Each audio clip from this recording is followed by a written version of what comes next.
Hello everyone, welcome to Achievers IS classes. Let's begin a discussion on the current events of 14th June 2018. The first issue in news is the Dam Safety Bill, which has been recently approved by the Union Cabinet.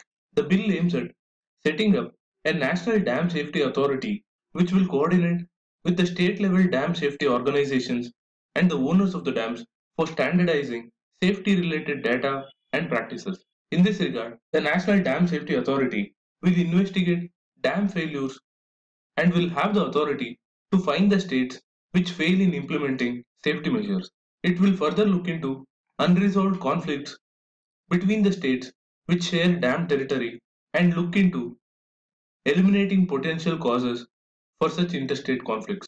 The bill is important because there are many cases like the Mullaperiyar Dam in Kerala, which is contested between Kerala and Tamil Nadu, and also due to lack of legal and institutional architecture of dam safety. Events like the Chennai floods of 2015 were compounded by an unprecedented release of water from the Chembarambakkam Dam in Adyar.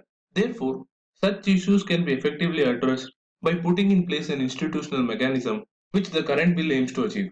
On that note, let's move on to the next issue, which is an editorial on the various challenges in achieving India's renewable energy targets. India had targeted installing of 175 gigawatts of capacity from renewable energy sources by the year 2022, and recently Union Power Minister has said that India was on track for achieving its target and would further exceed the target by installing 225 gigawatt of renewable capacity by the year 2022.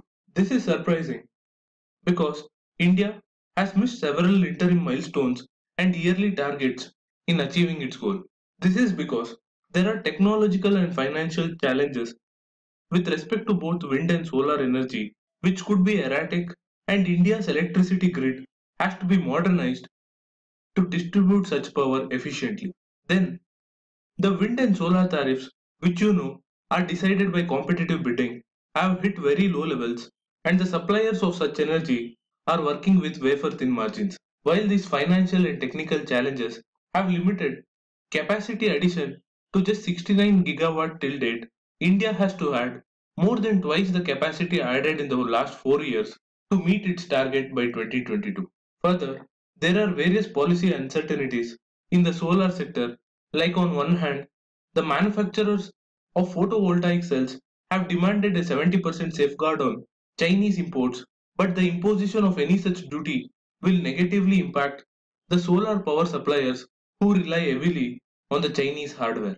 Also, India plans to install 40 gigawatt of rooftop solar energy, of which only 3% has been achieved so far because there are no necessary incentives in place like a nationwide net metering policy where the homeowners will be able to sell surplus electricity back to the grid. Therefore, until all these bottlenecks are addressed and the relevant policies are put in place, India should focus on achieving its original target and must refrain from making implausible claims. With that, let's look into the next issue, which is regarding the difficulties faced by the Indian diaspora in Maldives. The ties between India and Maldives have been on the downswing since 2015 when Prime Minister Narendra Modi had cancelled his visit to Malay due to the turmoil in domestic politics, and the bilateral relation further worsened due to the imposition of national emergency and increasing Chinese presence in the region, straining the ties between the two countries. As a response to the strong position taken by India against the emergency imposed in Maldives, the Maldives Immigration Authority has reportedly held up thousands of work permits to Indians, and several companies have put out advertisement saying that Indians need not apply as they would not be given permits to work there. This is worrisome because Maldives is home to around 29,000 Indians, and around 2,000 of them have pending applications for work permits, which, if not approved, will negatively affect their interests. In this regard, we have to wait and watch if the Indian government can address the concerns of these desperate job seekers in the coming days. Till then, let's move on to the next issue, which is regarding the meeting between the Union Commerce Minister and the ministers and industry leaders of the United States of America, which was held to resolve multiple trade issues between the two nations.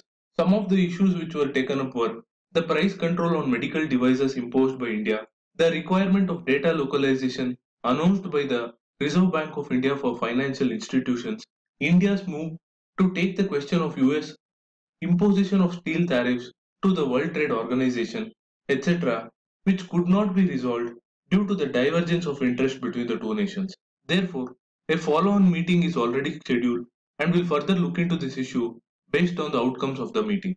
The next issue in news is the discussion between India and China to form an oil buyers club in order to put in place a collective bargaining mechanism against the cartelization of oil producers.